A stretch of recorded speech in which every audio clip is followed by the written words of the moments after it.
Boa noite a todos, sejam todos muito bem-vindos. O meu nome é Maria Daniele.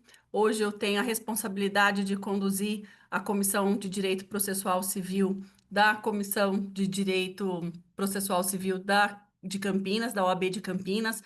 Então, inicialmente, eu quero agradecer a oportunidade e a confiança da doutora Luciana Freitas, do doutor Paulo Braga.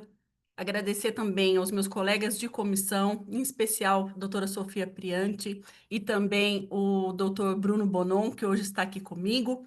Hoje nós vamos falar a respeito dos aspectos importantes sobre o incidente de desconsideração da personalidade jurídica, e para isso nós teremos a análise, trazendo todos os aspectos do direito empresarial, que nós entendemos que é extremamente relevante para as empresas e a atuação dos advogados.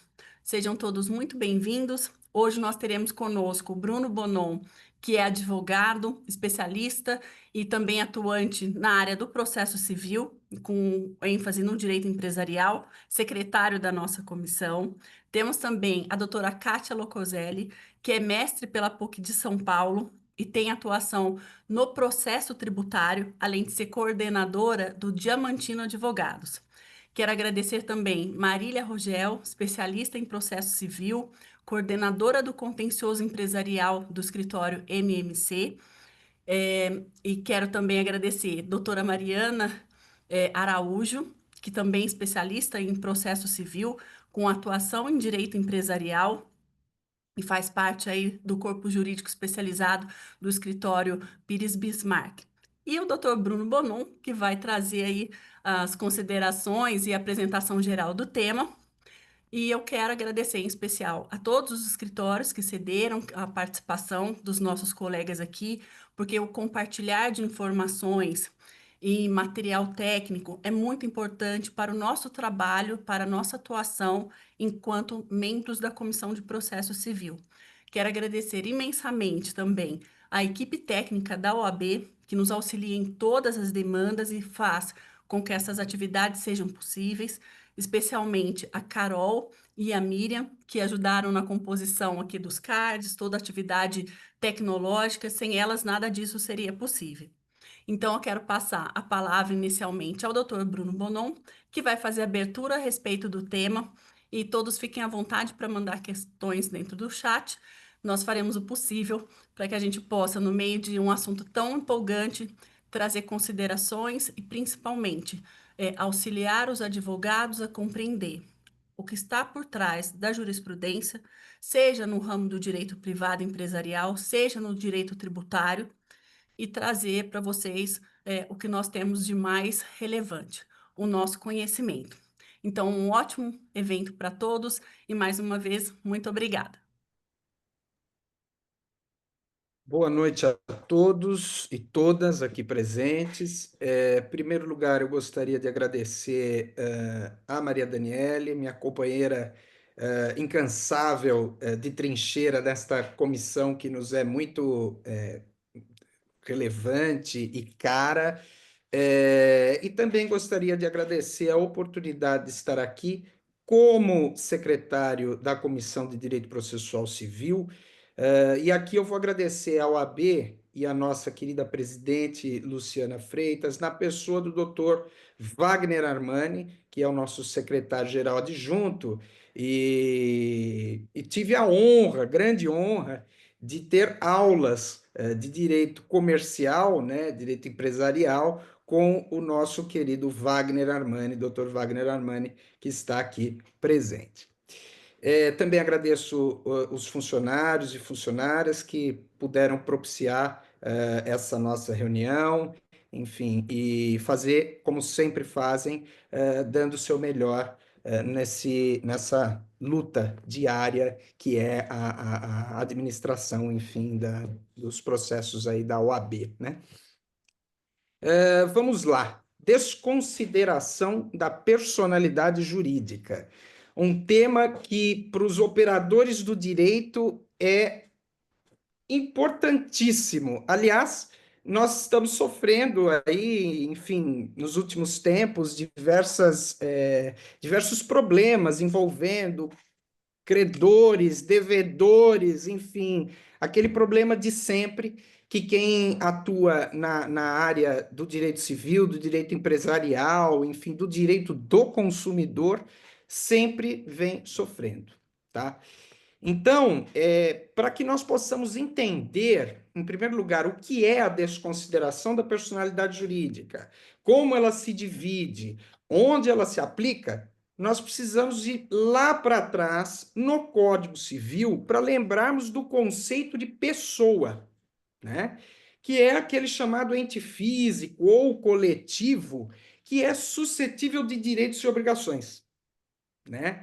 Sendo sinônimo daquela velha, daquele velho nome substantivo que a gente dá, que é o tal sujeito de direitos, né? Que é aquele que tem um dever, ele tem tem pretensões jurídicas, enfim, titularidade, pode fazer valer seus direitos, tem os deveres perante a lei, enfim, este é o conceito de pessoa que para que a gente entenda aonde que isso vai levar, que seria a constituição da chamada pessoa jurídica, né?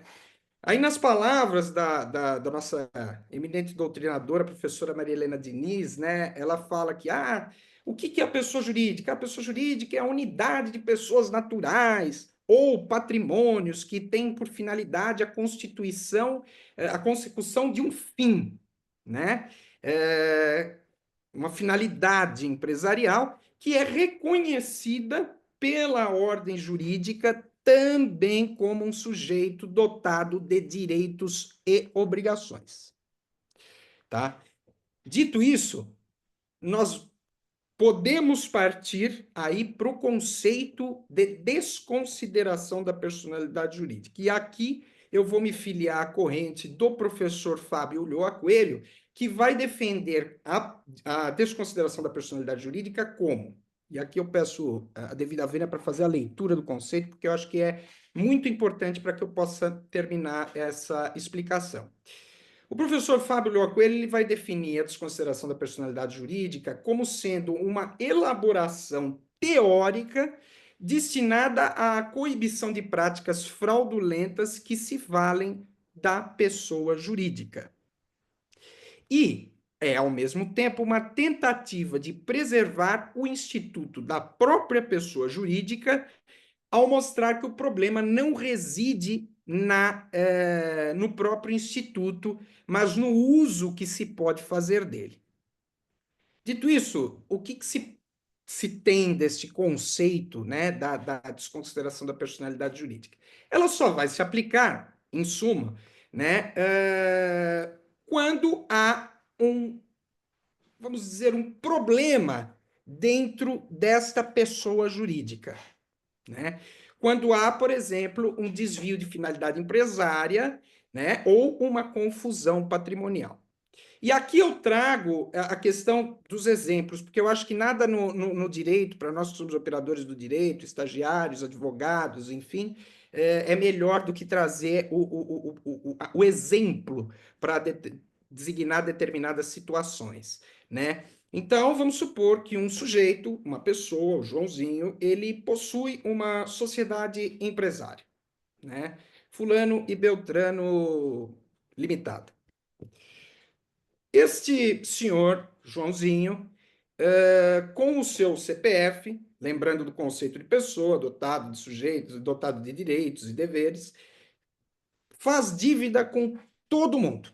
Todo mundo. Faz dívidas, emite cheques, que aí está um conceito meio ultrapassado, mas enfim, emite cheques, enfim, causa na praça, né? E sai devendo para todo mundo. Este senhor, Joãozinho, viu que fim da linha para ele. Muitos processos, as pessoas atrás dele, penhora de contas bancárias, enfim, aquela confusão toda. Então ele se aproveita da pessoa jurídica, daquela empresinha que ele tem, Fulano e Beltrano Limitado, e começa a operar com as contas bancárias da empresa, porque ele não tem mais como operar com as dele, já está devendo até a tampa e não pode mais fazer isso. Veja, aqui ele pisou na bola.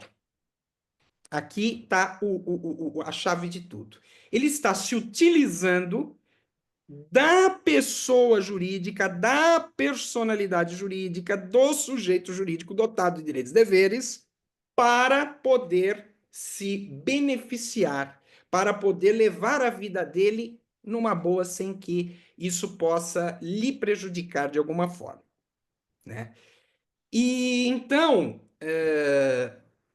no meio dessa confusão toda, vem a aplicação deste conceito, onde um outro sujeito lesado, aí um credor, vai pegar, vai entrar com uma ação, vai instaurar um incidente, apenso ao processo de execução, por exemplo, e por meio desse incidente, ele vai pedir para quê? Para que se tire isso muitos doutrinadores usam essa palavra, para que se tire este véu que a pessoa jurídica, neste caso, colocou, né, que está colocado pela pessoa jurídica neste caso, para blindar, para esquivar os problemas daquele sujeito, daquela pessoa física que já está devendo na praça para todo mundo. Então, por meio desse incidente, se tira a cortina da pessoa jurídica da pessoa jurídica, né, para atingir aí o patrimônio do sócio, enfim, ou qualquer dos sócios, né, para que seja possível aí sanar todas essas dívidas que aquele fulano, um dos sócios, por exemplo, detém, né? Então, nós temos aí esse conceito que, na verdade, ele visa a relativização aí do princípio dessa autonomia patrimonial que a pessoa jurídica deveria ter, né, em benefício sempre da boa-fé, na busca pela satisfação, portanto, dos interesses do credor.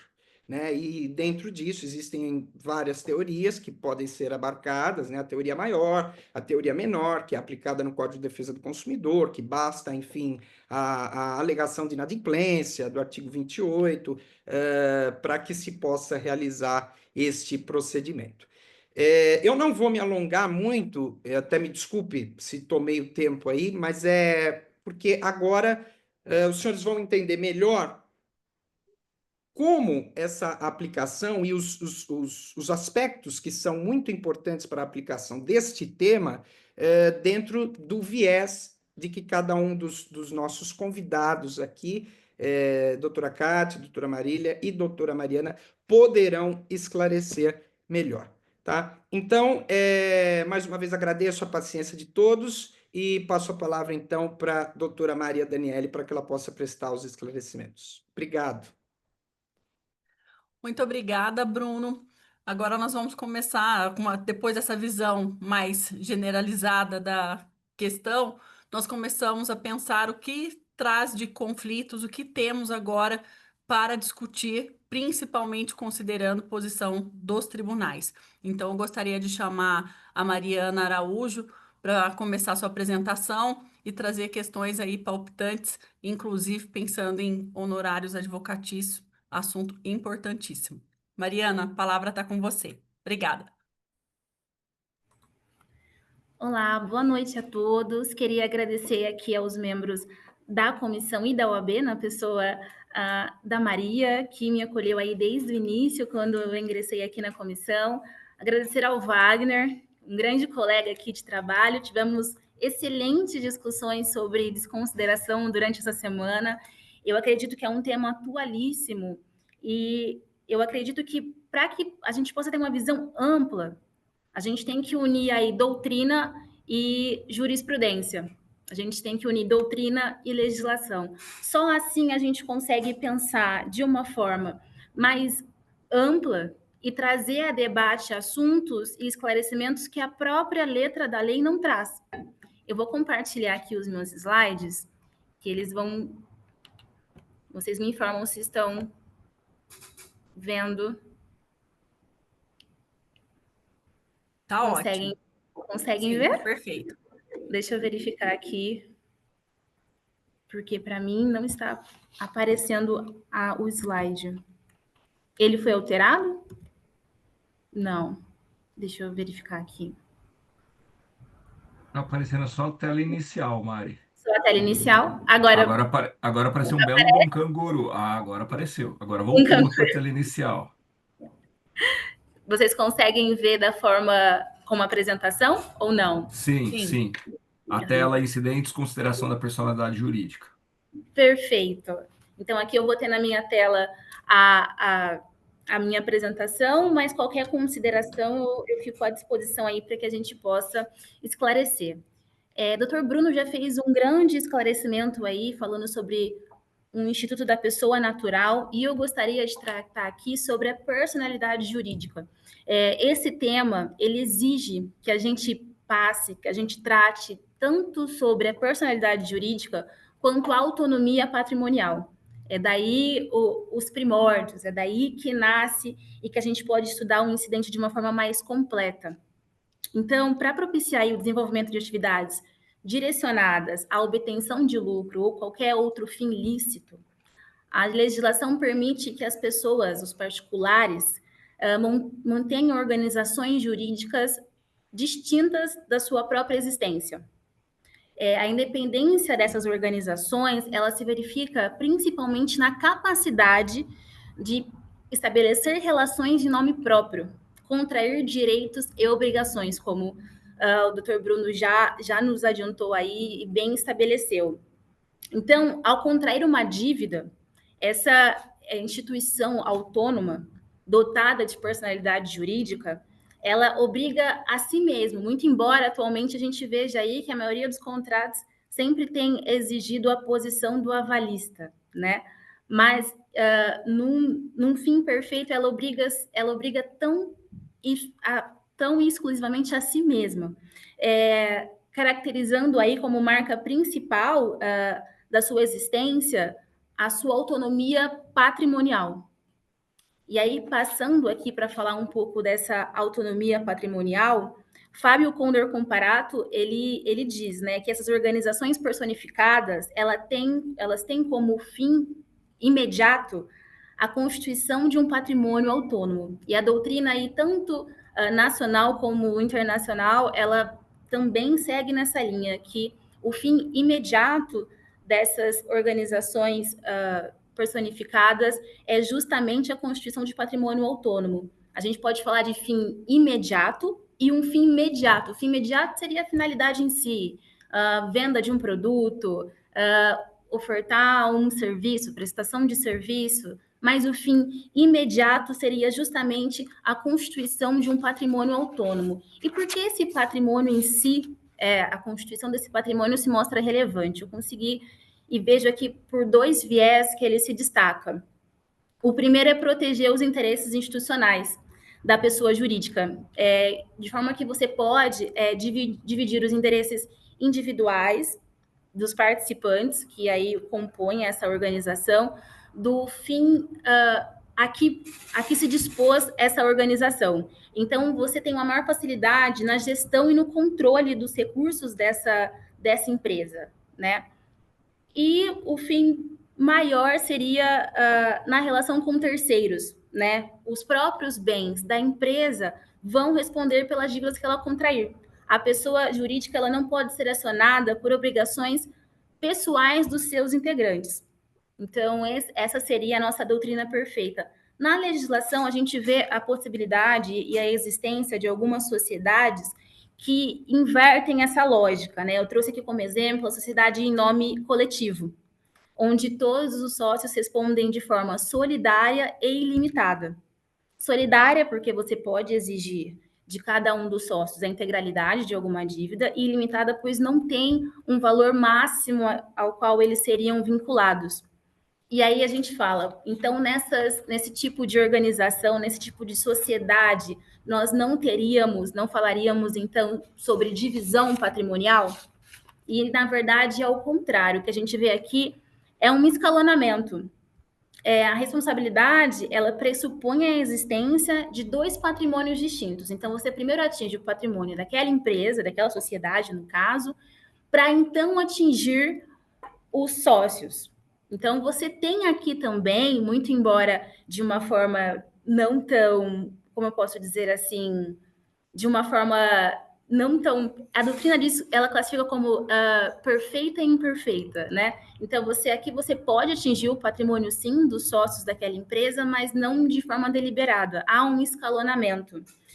A doutrina classifica essa autonomia patrimonial como imperfeita, porque aquela que seria perfeita seria a impossibilidade do sócio ser atingido por qualquer dívida da empresa. Seja aí em caso de insolvência da pessoa jurídica, não importa. A doutrina entende que o mundo ideal seria a empresa ter um patrimônio e os sócios terem outros, e eles não se comunicarem de forma alguma. Só que quando a gente fala sobre doutrina perfeita, a gente tem que lidar com o mundo real que é imperfeito, né? A gente pode, eu acho que o Dr. Bruno bem elencou, a gente pode trazer exemplos aqui que ajudam a tornar um pouco mais dinâmica a nossa apresentação. Nós temos 2 sujeitos que aí tem uma empresa para distribuição de livro didático. E aí contraem aí um contrato de mútuo de R$500 mil em nome da empresa, e com esses R$500 mil, cada um compra a sua própria casa. O contrato não é pago. A empresa é acionada, não tem valores. E aí, como é que lida? E aí, como é que faz nesses casos? Né? Você vai deixar a empresa nessa situação de insolvência, enquanto os sócios ali podem usufruir de todos os benefícios que aquela sociedade trouxe? Então, cabe ao judiciário, né, adotar meios de viabilizar e coibir esse tipo de prática. Eu vou passar aqui os slides. Quando a gente fala de incidente de desconsideração da personalidade jurídica, a gente tem que voltar mais de um século atrás. A doutrina diverge quando esse instituto começou, surgiu, de onde veio. E eu vi que a maioria dos doutrinadores classificam esse caso, Salomon versus Salomon, numa tradução livre, né? Salomon versus Salomon Limitada, como um dos casos que mais trouxe repercussão e trouxe luz para essa temática. Basicamente, esse caso, Salomon, ele tinha uma família de 4 filhos e uma esposa, e ele construiu uma companhia, a Salomon Limitada. Só que a divisão de ações ficou assim, ele ficou com 20 mil ações, enquanto cada ente da família ficou com apenas uma ação. E essas 20 mil ações foram pagas com a transferência de um fundo de comércio que ele tinha. E como o fundo de comércio ele tinha valor maior do que o das ações, ele acabou se tornando credor da empresa que ele criou, com garantia real, constituída em seu favor. Quando a empresa entrou numa situação delicada e caiu em insolvência, foram apurar que só havia bens suficientes para quitar a satisfação e satisfazer o crédito que ele tinha. Todos os outros credores quirografários ficariam de fora. E aí o liquidante nomeado alegou que essa empresa só servia de escudo para a proteção do patrimônio dele. Essa divisão de ações serviu justamente para que ele pudesse estabelecer um escudo para pagamentos de dívidas. Em primeira e em segunda instância, esse caso foi julgado procedente no sentido de confirmar que ocorreu uma confusão aí do patrimônio e que o sócio deveria ser responsabilizado.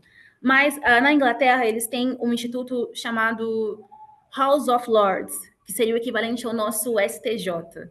E essa corte definiu que ele não deveria ser responsabilizado pelas ações da empresa, considerando a distinção do patrimônio entre a pessoa natural e a pessoa jurídica. Então, foi a primeira vez, e um caso de grande repercussão, que trouxe luz para essa temática, isso lá em 1897. Então, essa discussão ela não é tão atual, embora ela ainda seja controversa. Quando a gente vem aqui para o Brasil, tratando sobre o tema, eu verifiquei a doutrina do Cassius Carpinella sobre o tema, e ele fala que a possibilidade de atingir os bens do sócio, a possibilidade de desconsideração, ela já era possível antes mesmo da disposição legal sobre o tema. Ele diz que quando você verifica a concretização dos princípios da ampla defesa do contraditório, essas hipóteses já eram cabíveis antes, ao verificar que realmente o sócio agiu de má fé ou ocorreu uma confusão patrimonial, mas a partir do momento em que isso é positivado, é uma obrigação. Ele falou que antes tratava talvez de uma faculdade em tratar e verificar a possibilidade de desconsideração da personalidade jurídica, mas quando isso é positivado, se torna uma obrigação. E aqui é muito importante que a gente cite que a desconsideração ela é cabível na lei anticorrupção, lei trabalhista, lei ambiental e no direito tributário, que nós vamos tratar ainda mais ao fim da palestra. E aqui eu tive que me limitar, porque senão a gente ficaria horas aqui falando, tem assunto para uma noite inteira, mas eu tentei resumir e falar sobre a teoria maior e a teoria menor. A gente tem um RESP que foi julgado, eu não vou saber exatamente a data de julgamento dele, mas ele é tão completo quando o assunto é falar e destrinchar sobre a teoria maior e a teoria menor, que são aquelas que prevalecem aqui quando a gente fala de direito civil. A teoria maior, ela é aquela prevista no artigo 50, né? Ela é a gente pode tratar como regra geral. E nessa teoria, a partir dela, são exigidos elementos específicos para o afastamento da autonomia patrimonial, como o desvio de finalidade e a confusão patrimonial. O desvio de finalidade vai caracterizar aí como a intenção de usar de forma fraudulenta a personalidade jurídica, com o objetivo específico de lesar terceiros. Já a confusão patrimonial é quando efetivamente não há separação entre o que é patrimônio da empresa e o que é patrimônio dos sócios. Então, gera aí uma ligação a esses patrimônios e você já não sabe o que pertence a quem.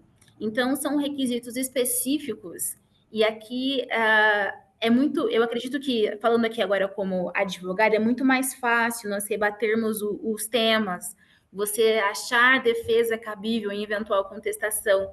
Por isso, quando a gente fala da teoria menor, que é abarcada ali na lei ambiental e também no artigo 28 do Código de Defesa do Consumidor, ela só vai exigir, no caso, né, a insatisfação do crédito pela sociedade.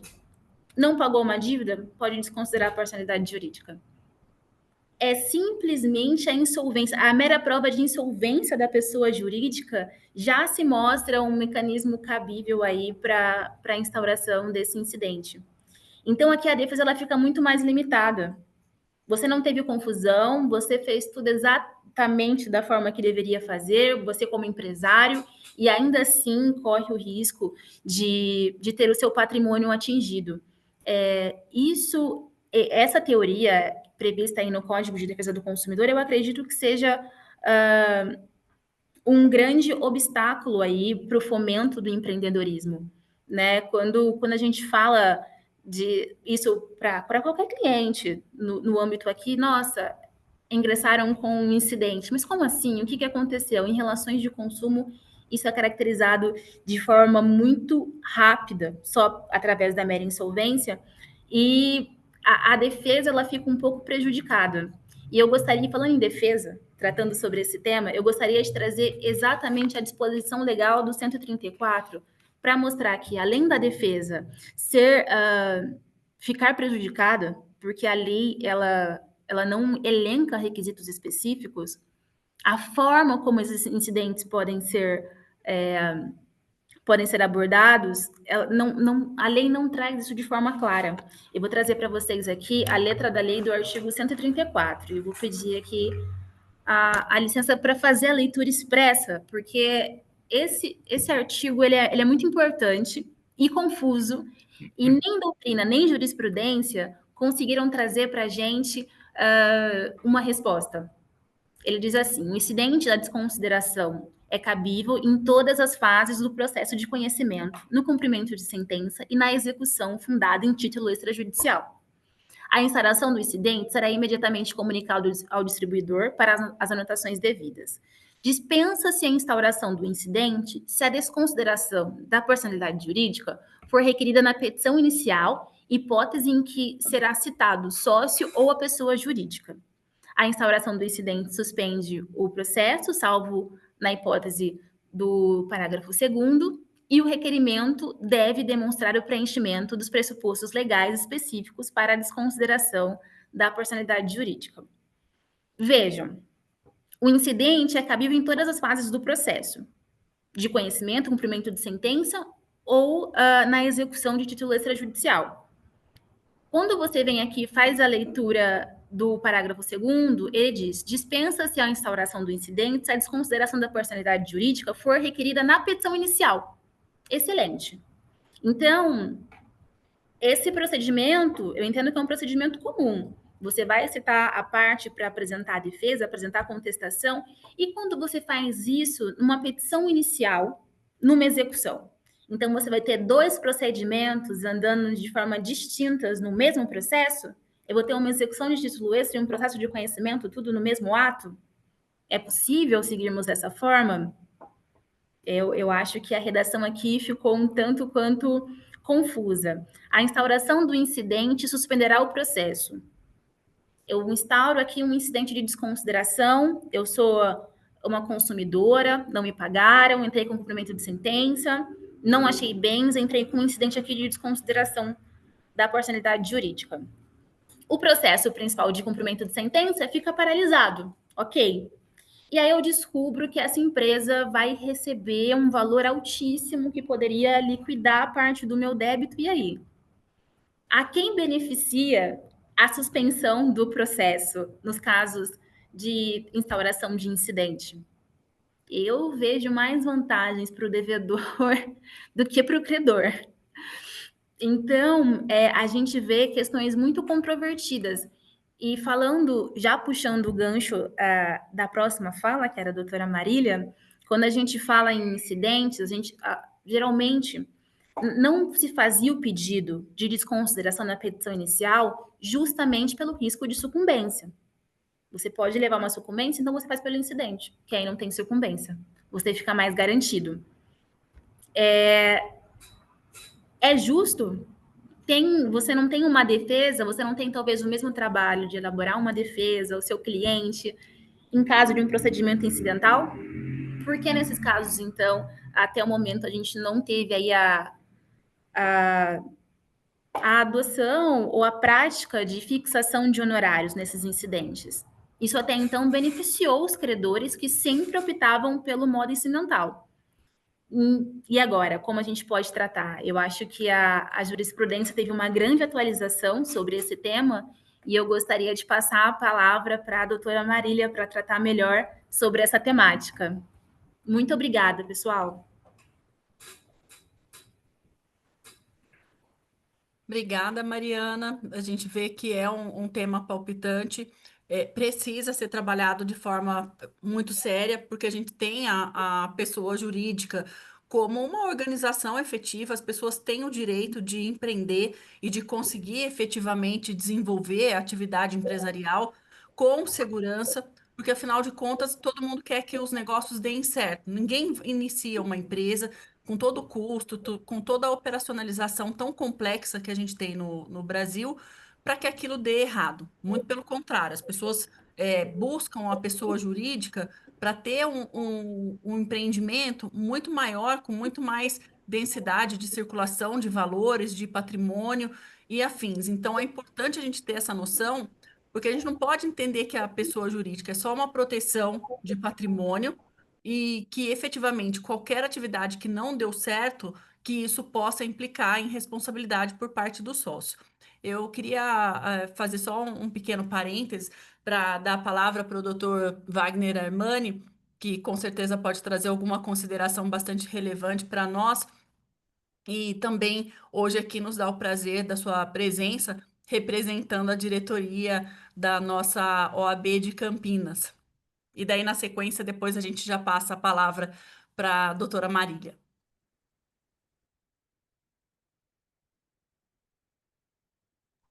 Agora voltou. Bom, pessoal, primeiro, boa noite a todos e a todas. Parabéns aí à Comissão de Direito Processual Civil pela palestra, né? Eu acho que a desconsideração da personalidade jurídica é um tema palpitante, né? Em que pese a gente ter o tema desde o Código de Defesa do Consumidor, como a Mariana e o Bruno destacaram, agora o incidente, como a Mariana destacou sobre isso no Código de Processo Civil, que faz 10 anos até hoje, não se consolidou jurisprudência sobre todos os temas, né? Até discuti bastante isso com a Mariana na última semana, né? E é um tema que me é muito caro, né? Eu gosto muito de tratar sobre isso, né? Advogado de direito empresarial, né? A gente está sempre do lado ou do credor ou do devedor, então, quais são as técnicas melhores para a apresentação do pedido de desconsideração ou da defesa? Então, parabéns pelo tema, em nome de toda a diretoria da OAB Campinas.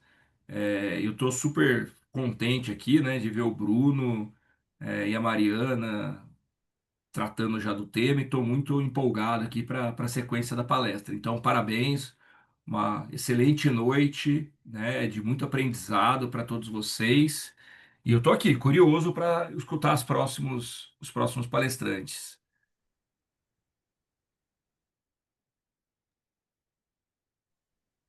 Marília, vamos começar a falar um pouco sobre produção de provas e ainda as questões envolvendo honorários.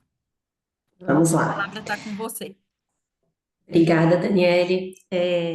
Primeiramente, eu gostaria também de agradecer na sua pessoa, né, essa oportunidade da gente conversar essa noite sobre esse tema tão quente aí, que é a questão, né, dessa decisão recente do STJ sobre os honorários, né, a possibilidade de fixação de honorários no caso de indeferimento de DPJ, e fazer um recorte aí do reflexo disso que na questão probatória, né, da utilização da produção antecipada de provas como uma forma aí, prévia, né, para obtenção de elementos, para instruir o incidente.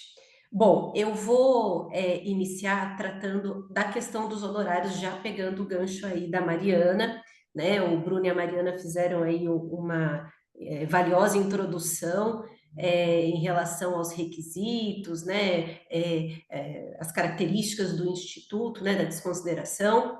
E aí, como a Mariana adiantou, a gente, durante muito tempo, né? Como o Código de Processo Civil ele tratou, né, do incidente de desconsideração como um incidente, né, não havia a incidência de honorários, né, então iniciava-se ali o incidente e no final, independentemente da decisão, o entendimento do STJ era de que não incidia honorários, né, até 2023, por ausência de previsão legal, né, no artigo 85, parágrafo 1º, salvo situações aí excepcionais, né? Então, houve uma primeira alteração desse entendimento, né, de que não eram cabíveis os honorários no IDPJ em 2023, né, no julgamento do RESP 1925-959 de São Paulo, da terceira turma, quando se passou a admitir a fixação de honorários nos casos de rejeição do incidente. A quarta turma do STJ, ela, por sua vez, manteve o entendimento pelo não cabimento dos honorários, né? Até que a questão chegou, né, para a Corte Especial em fevereiro desse ano, no julgamento do RESP 2072-206 de São Paulo, em decisão não unânime, né, prevaleceu o entendimento de que sim, é cabível a fixação de honorários no caso de indeferimento, né, de improcedência do IDPJ.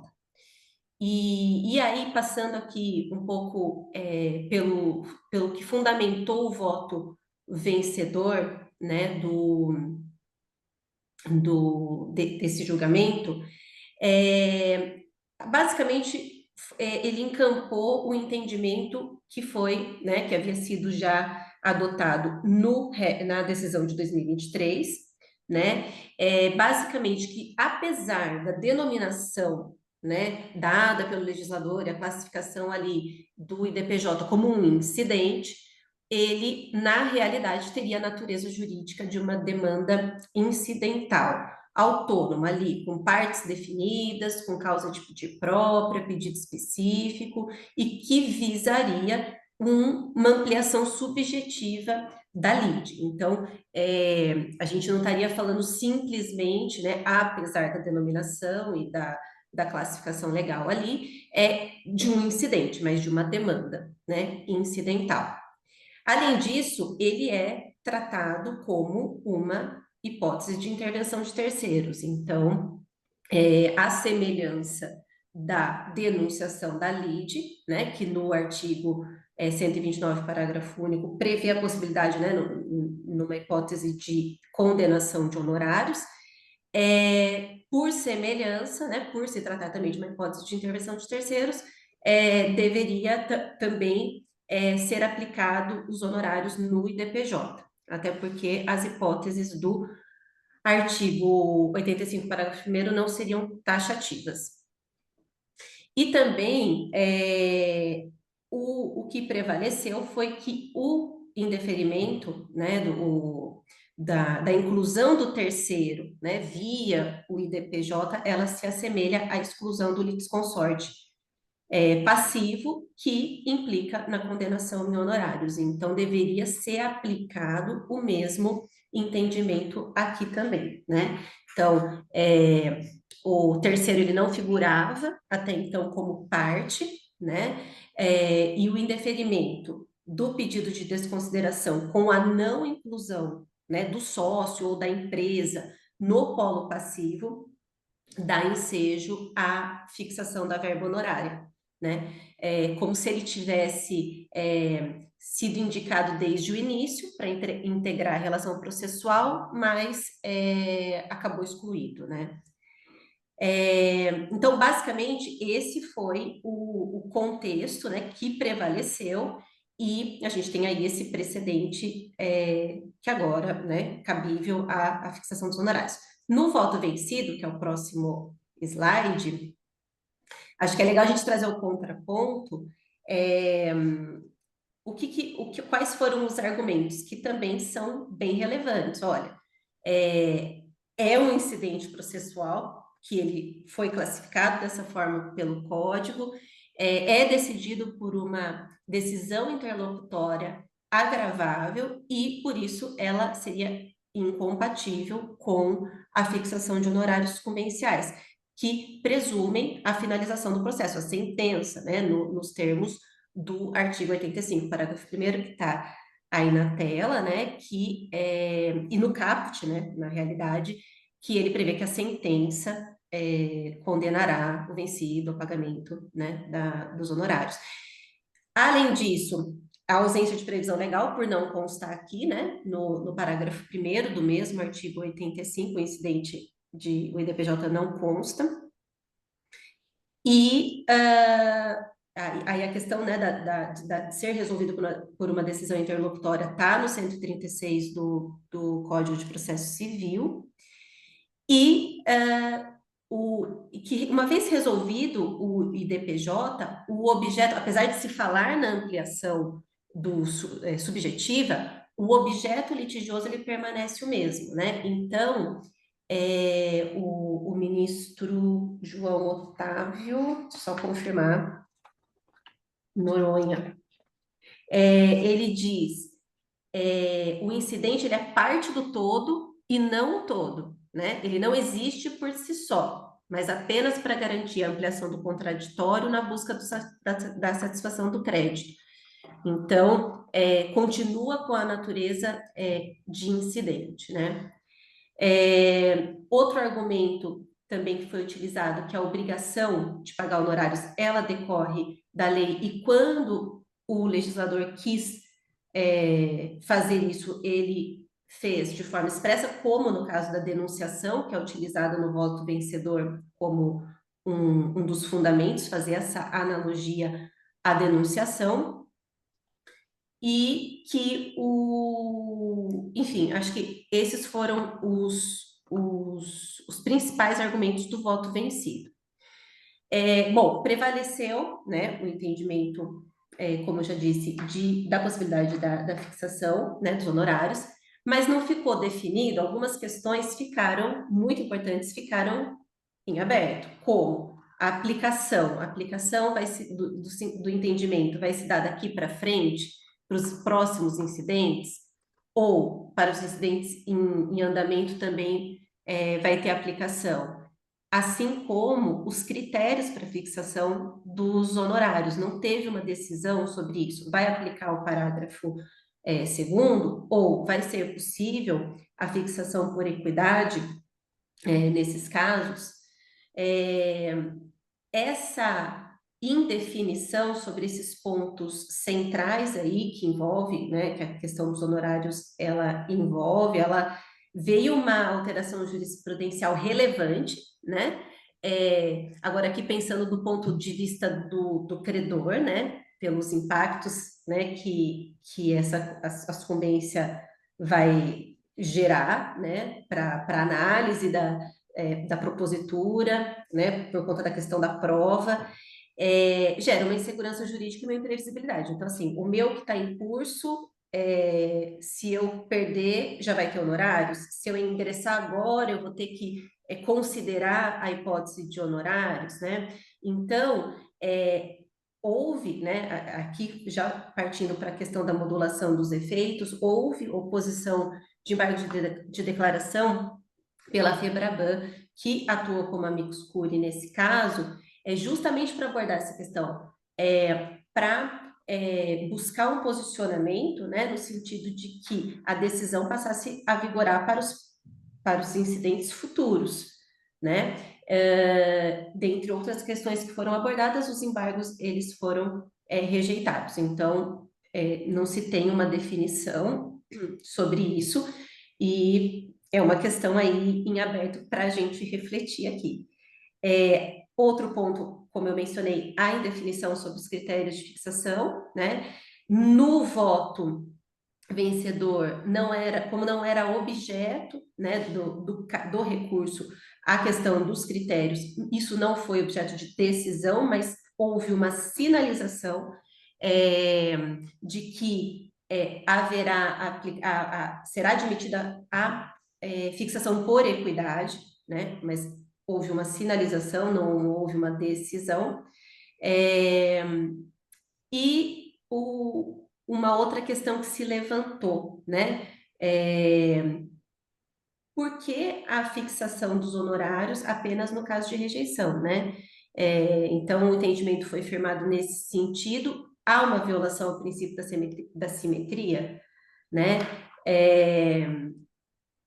A condenação nos casos de procedência por aplicação do princípio da causalidade, ela também não deveria ocorrer, né? Aí vou destacar o entendimento do professor também, Cássio Scarpinella, que ao tratar dessa questão da simetria, ele fala, se o terceiro incluído vence, recebe honorários, e se perde, deveria pagar também, porque o raciocínio é o mesmo, né? E aí a última questão que eu queria colocar na linha do que os colegas também já adiantaram, do desestímulo, essa questão da possibilidade de fixar honorários, né, de ter honorários no final, no caso de indeferimento, vai ser um desestímulo à utilização do IDPJ, né, pensando do ponto de vista aqui do credor, um retrocesso à efetividade da execução, num cenário que já não tem mais, né, por onde ir, né, para localizar bens, para satisfazer o crédito, e, por outro lado, pode ter alguma fragilidade na prova. Enfim, esse cenário todo, né, de insegurança, de imprevisibilidade, deu também, fez surgir aí a utilização da produção antecipada de provas, já entrando aí na parte final, como antes da instauração do IDPJ, para verificar o preenchimento dos requisitos legais, né? Aqui trabalhando com os requisitos do artigo 50, que a Mariana conversou com a gente um pouquinho antes, né? Da confusão patrimonial e do desvio de finalidade. Assim, com a finalidade de cumprir o 134, parágrafo 4º, né, que para a gente requerer a instauração do incidente, a gente tem que demonstrar o preenchimento, aí, pelo menos indícios aí, robustos de que há esse abuso da personalidade jurídica, né? E pensando na questão dos honorários, e aí a produção antecipada de provas, ela não surge como um instrumento com uma utilidade aí para o credor, né? Se a gente for falar tecnicamente em relação a cabimento, em duas hipóteses a gente conseguiria fundamentar o cabimento da produção antecipada para a finalidade de instruir um IDPJ, por exemplo. Tanto no inciso 2, visando uma autocomposição, então eu vou ali produzir a prova e, a depender do resultado, eu posso buscar um acordo e pode ser interessante ou não fazer um acordo com o sócio ou com a outra, com a empresa, ou justificar ou evitar o ajuizamento do próprio incidente, né? Então, assim, de repente eu vejo que eu tinha ali um cenário que eu vou ter realmente uma dificuldade probatória que nem com a produção antecipada eu consegui elementos suficientes ou eu apurei que aquilo não se confirmou, eu evito o ajuizamento do incidente, né? Ou eu justifico e sigo em frente. Então, assim, tecnicamente parece que temos fundamentos aí para embasar a utilização e o interesse, até mesmo o interesse em seguir com a produção antecipada, né? E aí a gente não teria a questão dos honorários aqui, né? Por ser a produção antecipada de provas, não ter o caráter litigioso, só mesmo no caso se houvesse resistência da parte requerida. Apesar disso, né, desse cenário, como pensando nesse contexto, né, de imprevisibilidade, honorários, a produção antecipada nesse cenário, o TJ não tem admitido a utilização, né, tem afastado aí a possibilidade de usar a produção antecipada de provas antes do IDPJ, e o fundamento principal é que o instrumento, ele não é um procedimento investigatório. Então, as medidas, né, requeridas na produção antecipada de provas, elas deveriam ser requeridas no curso do incidente. Esse é o argumento. Eu também encontrei alguns argumentos no sentido de que poderia servir como um meio de coerção para o devedor ou para o sócio fazer um acordo, por isso não caberia na hipótese do inciso 2, mas se a gente também for parar para pensar no argumento do tribunal, né, de não se tratar de um procedimento investigatório, eu acho que um bom ponto para reflexão é o que é produzir uma prova, né? No final do dia, a atividade de produzir prova não envolve, né, de certa forma, não tem um viés investigatório, né, investigativo aí de colheita de elementos, né? Então, acho que ficam aí esses pontos para que a gente possa refletir sobre o tema mais quente, aí eu acho que do momento, sobre a questão dos honorários e da prova no IDPJ. Daniele, obrigada. Marília, muito obrigada. De fato, a gente tem questões preocupantes com relação até ao impacto econômico quando a gente pensa Sim, uma medida assim, porque isso que nós estamos falando, da preocupação no pagamento de honorários, a depender do resultado, mas me parece que a gente teria que ter ainda alguma consideração, e acho que ao final, se a gente tiver aí alguns minutos, para discutir a questão de recursos, porque é decisão interlocutória, então vai ser objeto de agravo. De Ah, agravo. fixação de honorários é só por sentença. Então a gente vai voltar àquele legalismo absoluto, que decisão judicial tem que ser classificada entre sentença, acórdão, decisão monocrática. Então, se eu pensar nesse sentido, os honorários recursais em decisão monocrática também poderia dar uma sujeição de que não seria cabível.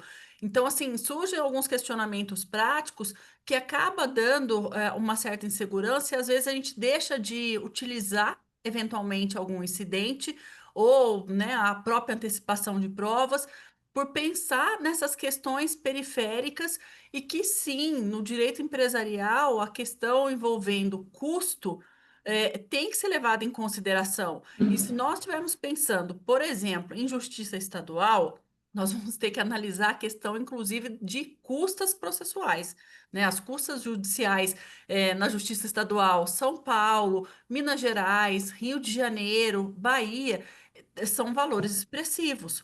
Então, a gente costuma dizer que quando é Justiça Federal, dá um certo ar de tranquilidade, você precisa se preocupar mais com a técnica, com o direito, do que com os custos. Mas na Justiça Estadual, que é onde está também toda uma gama envolvendo o direito empresarial, nós temos que pensar, inclusive, durante, né, toda a estratégia processual pensar, inclusive, na questão de custas. Hoje, em absoluto, você não pode se aventurar em nada sem pensar como que vai, como começa e, principalmente, como que termina essa questão de custos.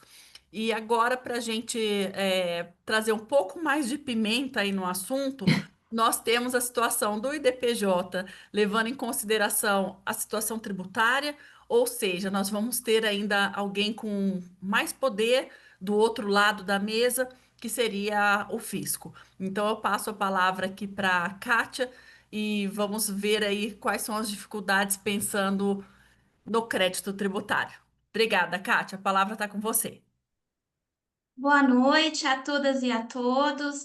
Primeiramente, eu queria agradecer à Comissão de Direito Processual Civil da OAB de Campinas, na pessoa da doutora Maria Daniele, por esse convite e pela oportunidade de falar desse tema, que é um tema que eu sou apaixonada, inclusive foi o tema da minha dissertação de mestrado, que é o IDPJ em matéria tributária, né? E esse tema, eu penso que é um tema que ele está ligado diretamente a dois dos princípios mais importantes do Estado de Direito, né? Que são o princípio do devido processo legal e o contraditório, que estão ali no artigo 5º, incisos 54 e 55 da Constituição Federal. Então, eu gostaria de ressaltar que o Estado pode muito, mas ele não pode tudo. Então, também, quando a gente vê a questão sob a ótica do tributário, essa questão, no meu ver, ela necessariamente tem que ser vista sob a ótica do devido processo legal.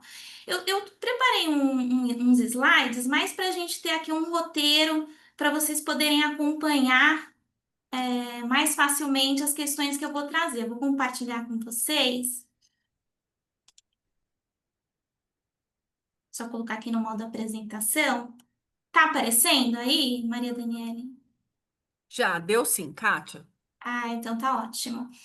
Então, assim, o primeiro ponto que é importante ressaltar, e aí foi muito bem exposto aí tanto pelo Bruno, como pela Marília e pela Mariana, é que o IDPJ é um instituto eminentemente de direito processual civil. Ele consta ali do Código de Processo Civil nos artigos 133 a 137 do CPC. E a regra, como muito bem aí destacado também pelo Bruno, né, e pelos expositores anteriores, é da autonomia patrimonial. Então, em princípio, os bens da pessoa jurídica não podem responder, os bens do sócio não podem responder por uma dívida da pessoa jurídica e vice-versa, né? Existe essa regra da autonomia patrimonial, que ela não muda, no direito tributário. Né? Então, essa que é a regra. Existem algumas situações, entretanto, em que a gente sabe que a pessoa jurídica, a empresa, ela é utilizada ali esse termo está muito na moda, como uma blindagem patrimonial, principalmente em alguns planejamentos tributários, né, que aí eu nem vou chamar de planejamento, né, seria uma espécie de elisão fiscal, onde a pessoa jurídica ela é utilizada como um escudo para que o fisco não chegue nos bens aí, por exemplo, do sócio. Então, vamos imaginar uma situação que um sócio ele tem ali uma dívida com o fisco e aí, deliberadamente, para que o patrimônio dele não responda por essa dívida, ele transfere esse patrimônio para a pessoa jurídica. Ele faz ali, por exemplo, uma integralização de capital com um bem imóvel, enfim, para que esse bem não fique mais na pessoa física e passe a ser da pessoa jurídica. Nesse tipo de situação, existe aí um abuso, né, do uso da personalidade jurídica. E aí que entra a exceção do artigo 50, que a Mariana muito bem trouxe, que permite aí a desconsideração da personalidade jurídica, ou seja, nessa hipótese de fraude, de abuso, os bens da pessoa jurídica podem sim responder por uma dívida do sócio. E aí, a questão que se coloca no direito tributário é se o IDPJ seria ou não aplicável em matéria tributária. Essa que é a questão que é trazida aí no âmbito tributário. E essa questão, ela tem muito por foco a regra de responsabilidade tributária.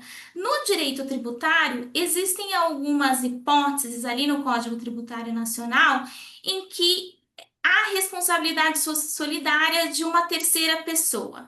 Porque a regra é que quem vai ter que pagar o tributo é o contribuinte. E quem que é o contribuinte? É aquele que tem o vínculo direto com o que a gente chama de fato gerador. Vou dar um exemplo bem básico. Por exemplo, uma empresa, ela foi lá e deixou de apurar um imposto de renda que ela deveria pagar. Ela apurou a menor. Então, a pessoa jurídica é ali que vai ser contribuinte daquele tributo. Só que existem algumas situações que são essas que eu coloquei na tela, do artigo 124, 134 e 135, que o CTN ele diz que, em algumas hipóteses, um terceiro pode responder por essa dívida. Então, eu não vou me alongar muito nesses dispositivos, porque para a gente tratar deles precisaria de um fórum específico, porque existe muita discussão a respeito do alcance desses dispositivos, né? Então, eu vou passar assim mais para que vocês possam ter uma noção de cada um deles. Então, por exemplo, um que é muito utilizado é esse artigo 124, inciso 1º do CTN, que é a hipótese de grupo econômico. Então, por exemplo, você tem ali duas empresas que fazem parte do mesmo grupo, uma delas ali está devendo ao fisco e aí ela vai lá e transfere os bens para uma outra empresa do grupo. Então, nessa hipótese, onde há um interesse, um conluio entre as empresas para que aquele tributo não seja pago, o CTN prevê aí essa hipótese de solidariedade entre as empresas. E aí eu ressalto mais uma vez o conceito de solidariedade, que é importante a gente rememorar, que solidariedade é diferente da responsabilidade subsidiária, né? Nessa hipótese, o fisco poderia cobrar sem benefício de ordem, tanto uma empresa como a outra. Nas hipóteses dos artigos 134 e 135 do CTN, há a previsão ali de responsabilidade solidária dos sócios. Então, também nesse caso, quando o sócio ali, ele atua com fraude, enfim, com o intuito deliberado de sonegar tributo, então o CTN ele prevê ali que o sócio poderá responder também solidariamente com a pessoa jurídica pelo pagamento daqueles tributos. E aí, o fisco ele tem utilizado esses dispositivos para efetuar o redirecionamento do executivo fiscal. Então, a gente tem algumas situações em que a execução fiscal ela é ajuizada em nome da empresa, porque todo o crédito tributário foi constituído em nome da empresa, enfim, aí traduzindo um pouco para aqueles que não têm tanta afinidade com o direito tributário, o auto de infração aqui foi lavrado apenas contra a empresa, e aí no curso da execução fiscal, o fisco não localizando bens da empresa para fazer frente àquele débito, ele redireciona, ele requer ao juiz o redirecionamento do executivo fiscal ao sócio no curso da execução. Então, o que a gente vê muito na prática, eu atendo muitos casos nesse sentido, Um terceiro, por exemplo, eu tive um caso de uma filha de um empresário que era sócio de uma empresa era devedora, que simplesmente ela descobriu que ela estava sendo demandada nessa execução fiscal porque verificou ali bloqueio de contas. Então, isso, na verdade, esses terceiros eles acabam sendo surpreendidos com esse de redirecionamento no curso da execução fiscal sem nem ter participado da constituição do crédito tributário. Então, isso claramente, a meu ver, viola o princípio do devido processo legal. E aí, a gente tem um tratamento todo próprio do direito de defesa no executivo fiscal, porque diferentemente do que ocorre no direito civil, no processo civil, para o devedor se defender do executivo fiscal, ele precisa necessariamente garantir o juízo. Então, nesse caso, o devedor, né, o executado, ele vai ser citado para pagamento em 5 dias ou para oferecimento de bens a penhora.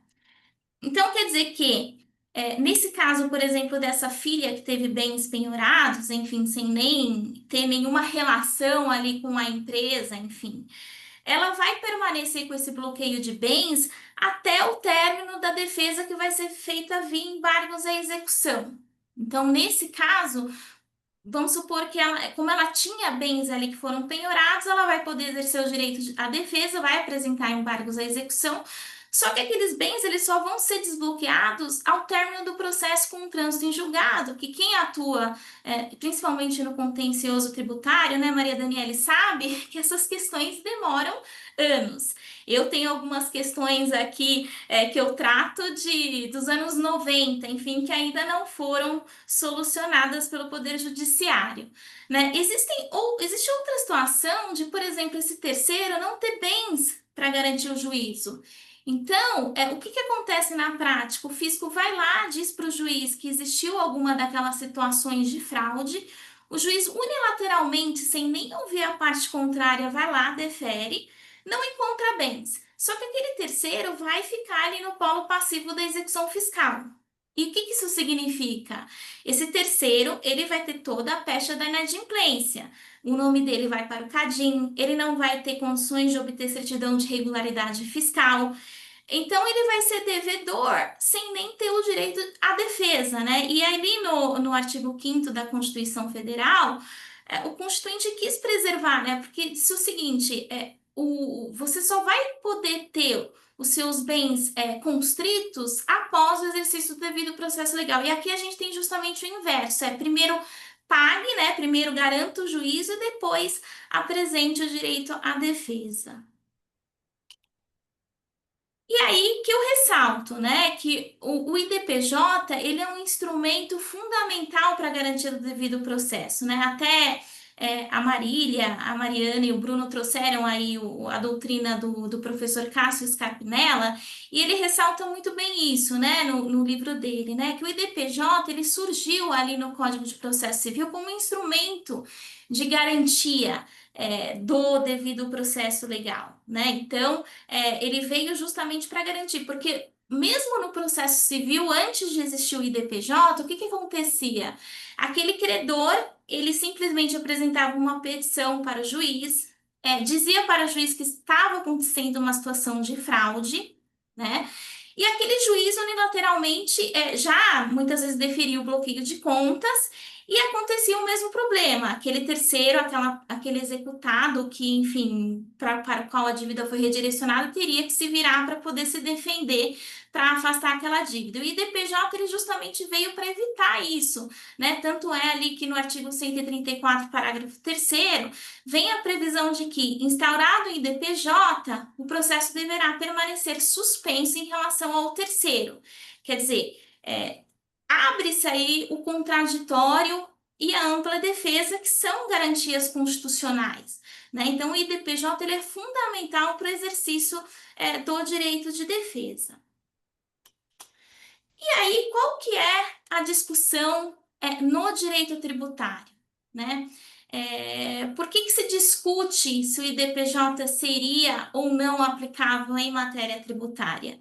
E aí a gente tem uma jurisprudência dividida, né? Existe uma jurisprudência dizendo que não, sim, o IDPJ ele é aplicável por todos esses motivos que eu acabei de expor, principalmente pelo princípio do devido processo legal, mas há também uma parte da jurisprudência que diz que não seria aplicável. E quais são os argumentos? São dois, basicamente. O primeiro argumento, ele analisa a questão sob enfoque infralegal, né? Então, a questão aqui é aquele princípio, aquela regra de que a legislação especial deve prevalecer em relação à lei geral.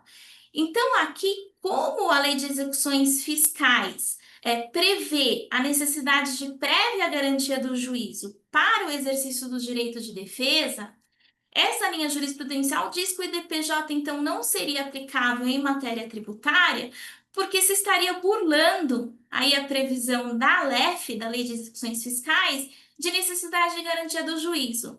Você estaria permitindo ao executado o exercício do direito de defesa sem que ele ofereça nenhuma garantia. Então, a questão ela é analisada estritamente por essa questão infralegal. E aí, mesmo que analisada a questão sob esse enfoque, eu penso que essa conclusão, com devido respeito, ela é equivocada, porque quando a gente verifica ali as hipóteses de cabimento do IDPJ, uma dessas hipóteses é justamente para o título executivo extrajudicial, né? E a CDA, que é a certidão de dívida ativa, ela é um título executivo extrajudicial. Então, mesmo que eu analise a questão sem olhar para a Constituição Federal, mas só olhando para a questão infralegal, eu penso que esse raciocínio ele não se sustenta, tá? E aí a gente tem um outro argumento também que é utilizado pela jurisprudência para dizer que o IDPJ não seria aplicável em matéria tributária, né? Que seria no sentido de que esses artigos que eu expliquei anteriormente que tratam da responsabilidade solidária, eles são hipóteses de responsabilidade solidária e pessoal tributária. Então, o juiz poderia aplicar essas hipóteses independentemente do decreto de desconsideração da personalidade jurídica, ou seja, quando há o redirecionamento da dívida a um terceiro, não se estaria desconsiderando a personalidade jurídica da empresa, mas simplesmente se aplicando uma hipótese prevista lá no CTN de responsabilidade solidária. E aqui, mais uma vez, eu acho importante a gente analisar essa questão do ponto de vista do devido processo legal, especialmente em matéria tributária. Porque em matéria tributária a gente tem todo um procedimento, todo um processo que ele é feito para que haja cobrança da dívida tributária. Então, vamos supor que uma empresa ela não efetue um pagamento de uma dívida tributária. O que vai acontecer? Houve um recolhimento a menor. O fisco vai lá e ele não pode cobrar imediatamente, né? Para que constitua esse título executivo extrajudicial, a CDA, é necessário que seja lavrado o que a gente chama de auto de infração, né? É o lançamento de ofício. Ele vai lá, via de regra, tá? Ele vai lá e lavra o auto de infração em nome dessa empresa. O que vai acontecer? Essa empresa ela vai ser intimada e ela vai poder apresentar defesa na via administrativa, sem a necessidade de apresentar nenhuma garantia. E essa defesa administrativa, ela vai poder ser apresentada em primeira instância, e se não for acolhida em primeira instância, ela vai poder recorrer à segunda instância, que é o CARF, né? O Conselho Administrativo de Recursos Fiscais, vai poder chegar até a última instância do CARF, que é a Câmara Superior de Recursos Fiscais, e aí só então de feito todo esse contraditório administrativo, é que vai poder se constituir a dívida ativa na forma da CDA e ajuizar o executivo fiscal. Então, é nesse contexto em que o devedor teve a oportunidade de exercer o prévio contraditório, que a Lei de Execuções Fiscais prevê que quando for feita a defesa na via judicial, terá que ser oferecida a garantia, porque se pressupõe que aquele devedor, ele já teve toda a oportunidade de defesa na via administrativa. Agora, vamos imaginar a situação do redirecionamento do Executivo Fiscal a esse terceiro, que não participou do auto de infração. né? E esse é justamente o problema desse redirecionamento, é a forma como o fisco faz.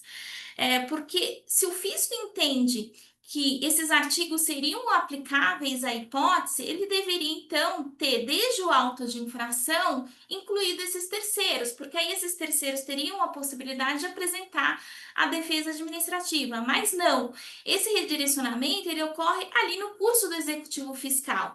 E aí vejam, esses terceiros, eles estarão numa situação muito pior do que o próprio devedor principal, porque eles não terão a possibilidade de apresentar a defesa na via administrativa e, pior, terão que oferecer garantia no judiciário, coisa que o devedor principal não teve que fazer para o exercício da defesa na via administrativa.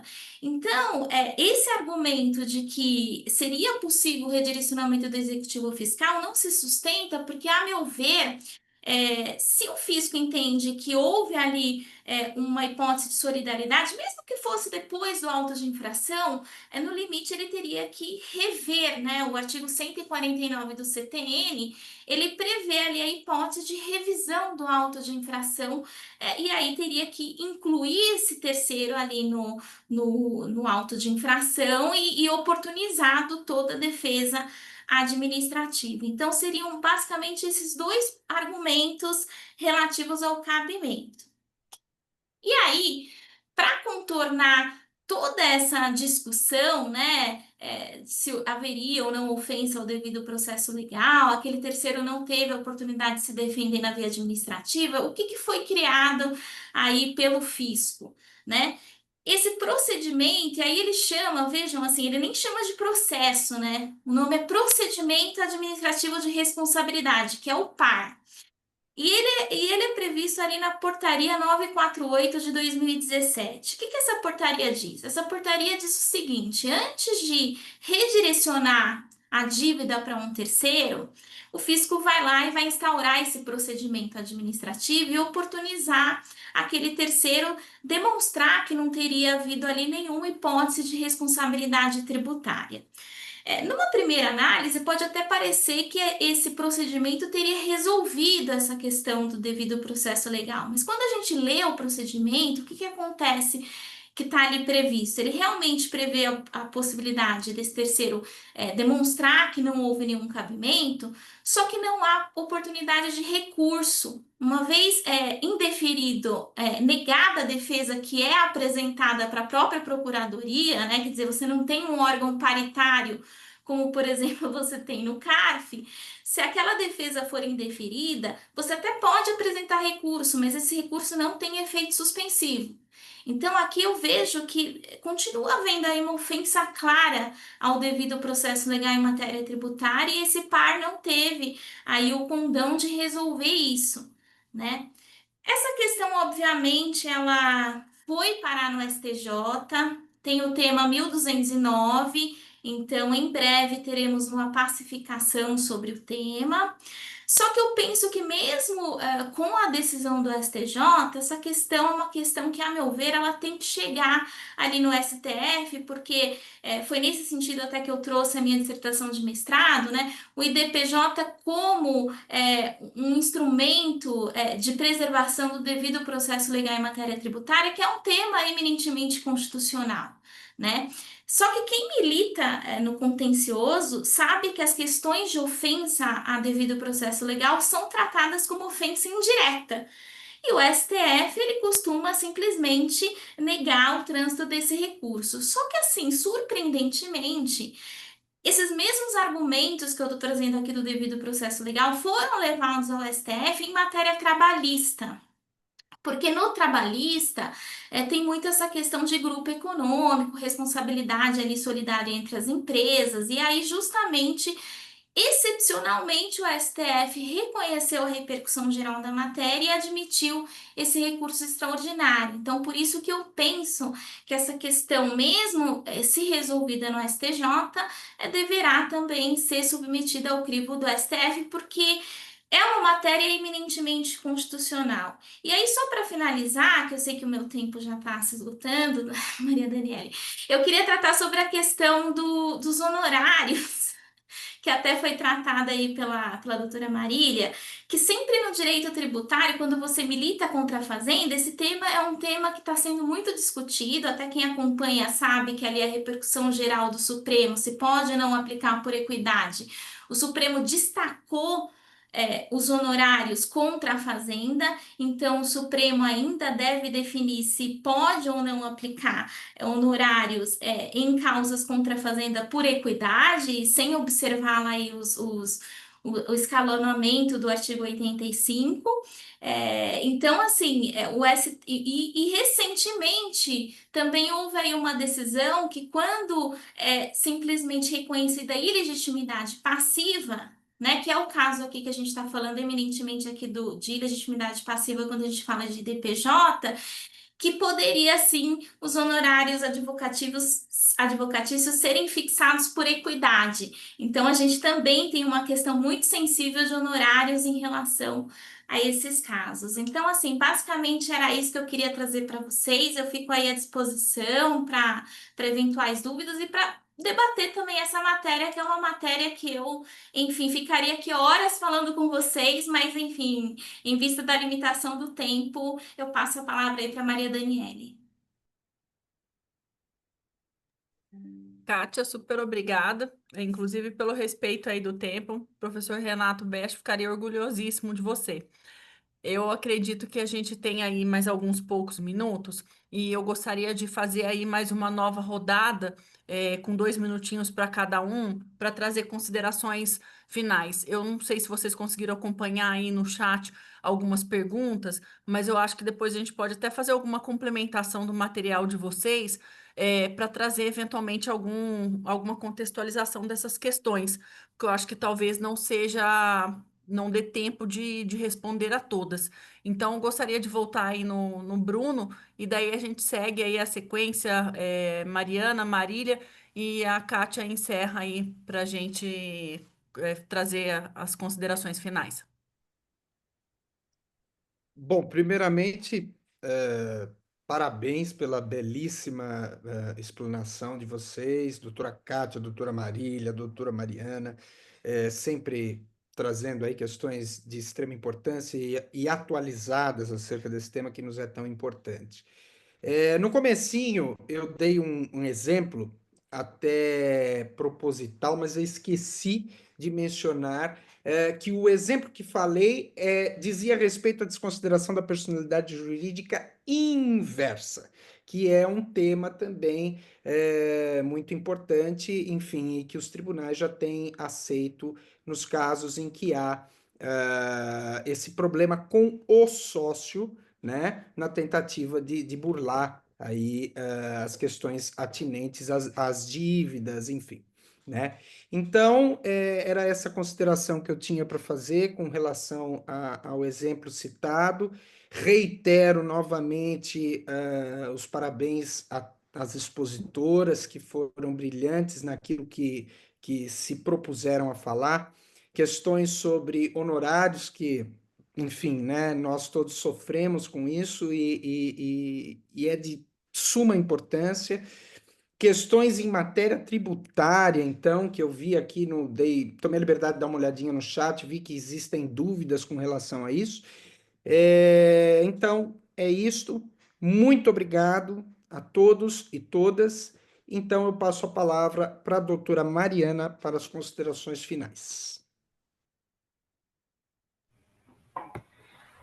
Pessoal, acho que as exposições que fizemos aqui, você vê, né? Na nossa linha do tempo, a gente começou lá em 1897, chegamos até os dias atuais e ainda não temos uma posição pacificada sobre o tema.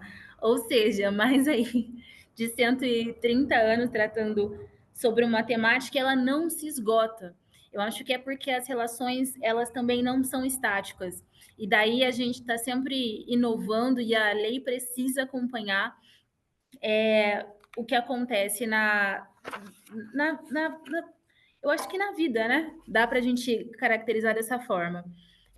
Eu acredito que essa questão dos honorários expressa muito o que falamos, a gente vê, isso tem relevância e aplicabilidade não só no tributário, aqui no nosso direito processual civil, e ainda não chegamos num consenso, mas a contribuição que tivemos aí da doutora Marília e da doutora Kátia foram muito importantes para que a gente possa esclarecer, e no fim, muito da nossa atuação aqui no meio jurídico é de tentativa, né? Às vezes a gente tem uma tese que a gente fala, nossa, isso daqui não vai dar certo, e a gente insiste, e aí quando ela é aceita, a gente fala, nossa, que bom, estamos construindo novos precedentes.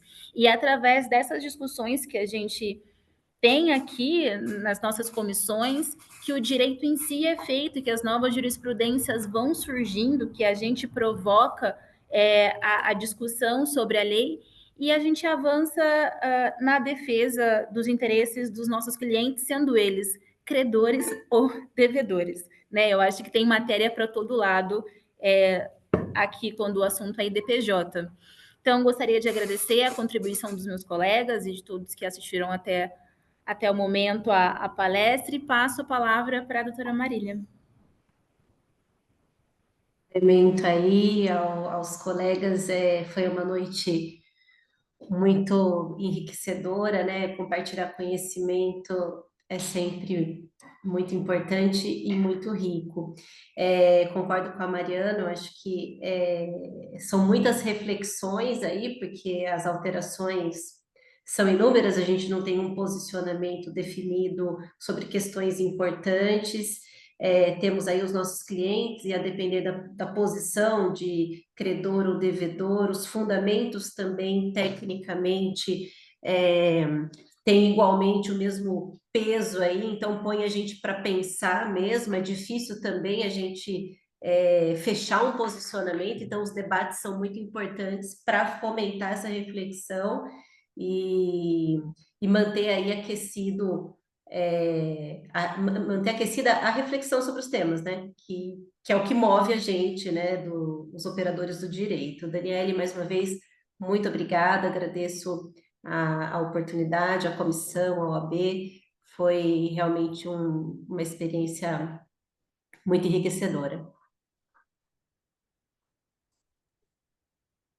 Eu queria mais uma vez parabenizar a Comissão de Direito Processual Civil da OAB Campinas e especialmente na pessoa da doutora Maria Daniela pela excelente organização e por propor o debate desse tema, que eu acho que é um tema fundamental para a questão do Estado de Direito, devido ao processo legal e para proteção do patrimônio, né? Enfim, para que não haja abusos.